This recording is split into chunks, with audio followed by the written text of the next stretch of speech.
I would love to talk about the application process and my journey with makeup artistry, but we'll start at the beginning. So, this was back in 2020 when I went to makeup school. After I graduated from college, I decided that I wanted to go back to school to learn makeup for TV and film.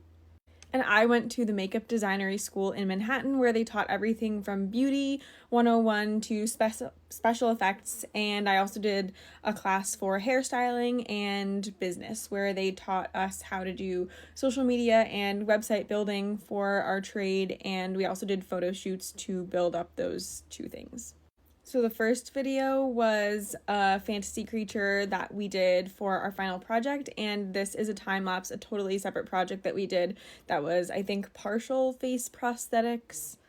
And the union application is divided into two sections. So the first section is the big binder that I showed you guys, which has all of the production sheets and call sheets and proof of 180 days work within a 3-year period. And then the other half is the portfolio, which is all of this criteria that they require so that you can showcase the skills that they need or that are up to the standards of the union. I tried to record this a bunch of times while just talking about the process, and it was so boring, so I wanted to showcase some of the work that I've done instead. It has been a long, hard 3 years of work, but also so fun, and if you ask any of my family and friends, they will definitely tell you that I've asked them to be in my portfolio more than once. This is one of my friends getting period makeup, so I had to do like a brow blocking look, and she sat for 1920s, which was very gracious of her. And this was another look that I did that was a fantasy creature, and she was also such a trooper because this one took a long time because I wanted it to be just perfect, and we played around with a lot of looks.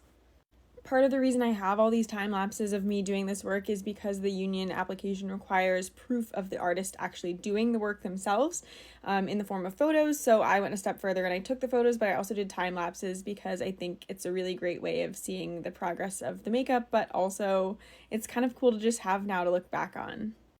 This was a 1960s inspired makeup look that I did on my friend Rebecca. She looked awesome.